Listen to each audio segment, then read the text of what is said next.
भगवान ऐसी बेटी किसी को ना दे। नताशा बहू, तुमने अपने मायके न्योता भेजा कि नहीं? अरे तुम्हारे पहले बेटे की शादी है, अपने मायके वालों को बुलवाओ, वो भी तो देखें। जिस बेटी को उन्होंने 2 कपड़े में भेजा था, आज वो किस शान से रह रही है। एक समय था अपने शहर में उनका भी बड़ा नाम था, पर अब कौन उन्हें जानता होगा।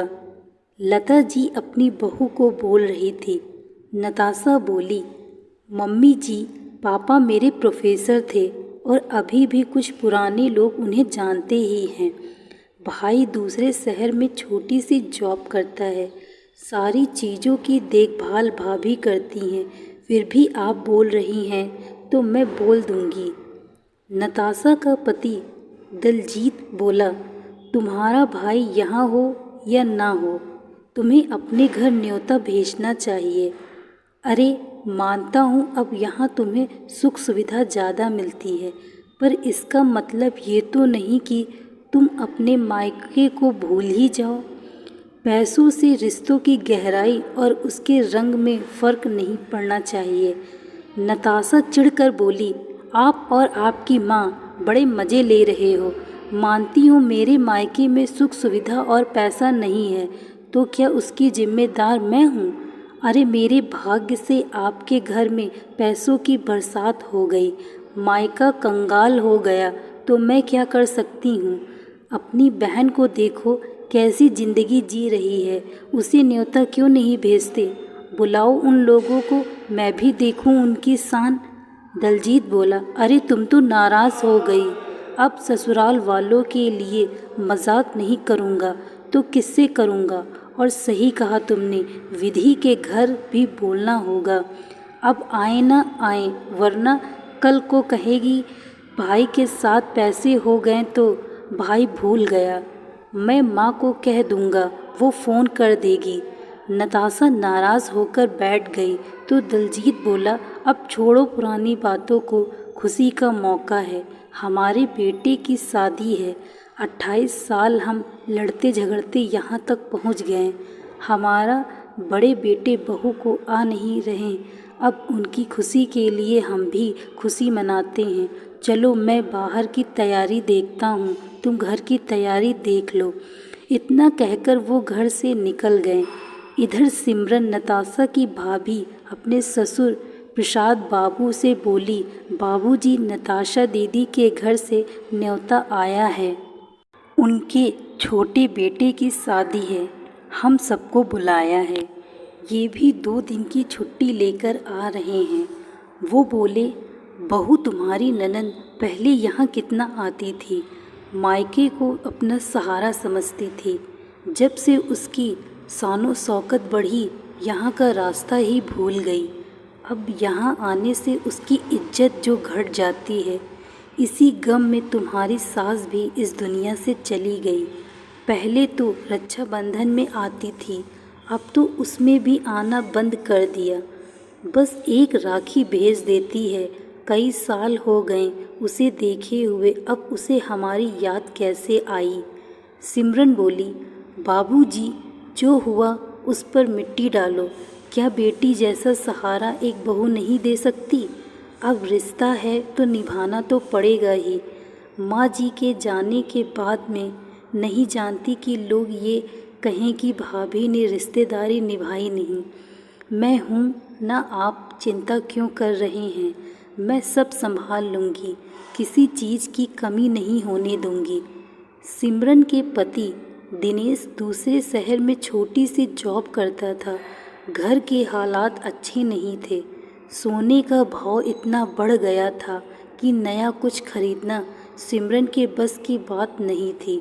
उसने अपनी पुरानी सोने का मांग टीका को साफ करवाया और बाजार से 3 साड़ी और मिठाई लेकर पैक करवा ली और पूरे परिवार के साथ अपने ननद के घर पहुंची। रात में समारोह था। सिमरन ने तोहफा प्रसाद बाबू के हाथों से ननद को दिलवाया। सिमरन तोहफे को देखकर उखड़ी हुई आवाज़ से बोली, बाबूजी, इसकी क्या ज़रूरत थी? मैं कौन सा मायके के सहारे बैठी हूँ। मैंने बहू के लिए सब ले लिया। बेकार में लोग देखेंगे तो हंसेंगे। आप तो बस बहू को आशीर्वाद ही दीजिए।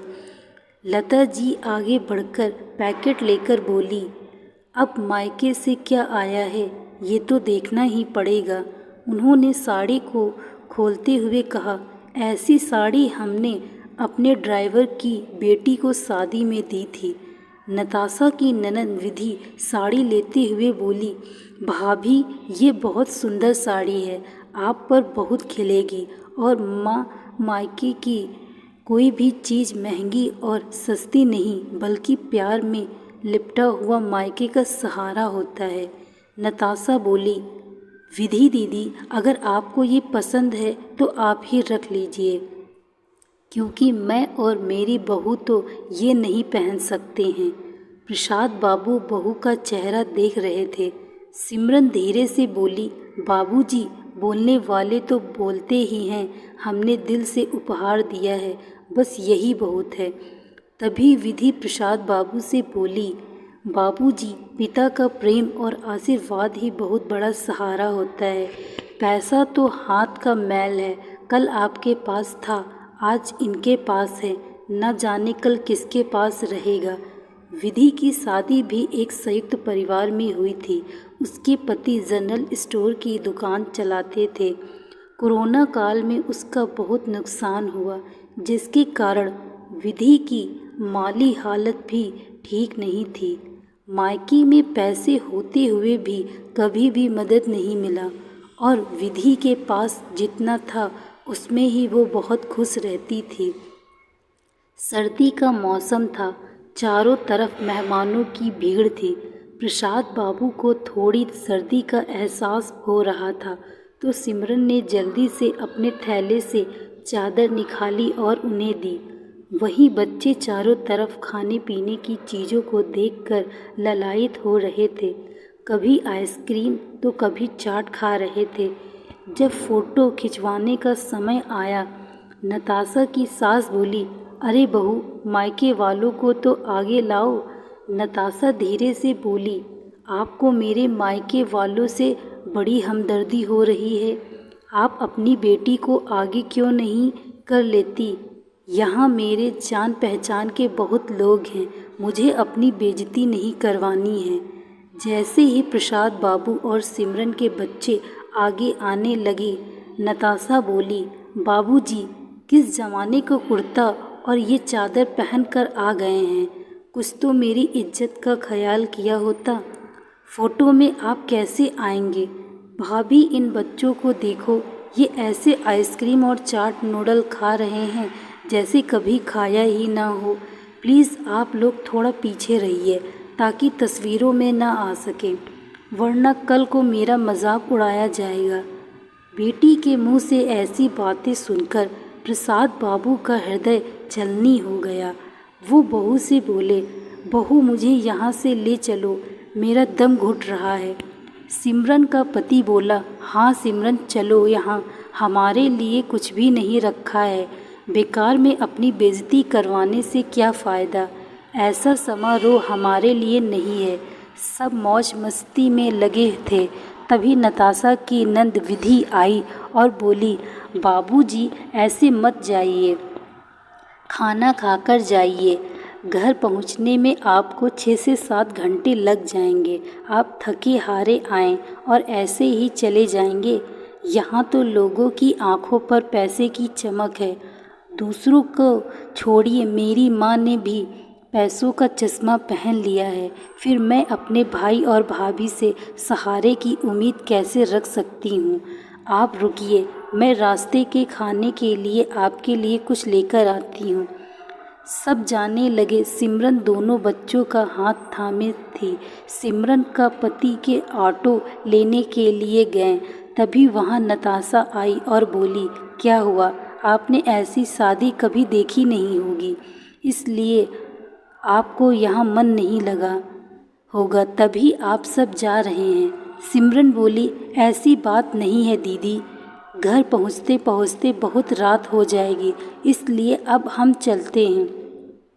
लता जी बोली, अरे आप लोग तो एक ही थैला लेकर आए थे जो हमारी बहू को उपहार में दे दिया, फिर जाने से पहले ये 2 थैले कैसे हो गए आपके पास? नताशा भी आश्चर्य से देखी तो लता जी बोली, अरे आपके हाथों में ये क्या है? लोग तो बेटी के घर का पानी भी नहीं पीते, आप यहाँ से क्या ले जा रहे हैं? विधि कुछ बोलती उससे पहले ही नताशा के कुछ संबंधी मुंह दबाकर हंसने लगे। सिमरन के सब्र का बांध टूट गया। उसके ससुर के हाथों से थैला लेकर उसके सामने खोल दी और बोली, ननद रानी, इतना कुछ होते हुए भी जिसका मन इतना छोटा हो उससे भला कोई क्या ले जा सकता है? जिस इंसान ने आपको जन्म दिया उसे आपने सहारे की जगह सरेआम रुसवा होते हुए देख रही हैं। नताशा बोली, मैं तो बस देख रही थी, मैंने दिखाने के लिए तो नहीं बोला। वही विधि बोली, भाभी ससुराल में मायके की इज्जत बनी रहे ये जिम्मेदारी बेटियों की होती है, पर मैं आपसे भी क्या बोलूं? जब मेरी माँ मेरे मायके में मेरी इज्जत नहीं रहने देती तो वो बहू के मायके की इज्जत क्या करेगी?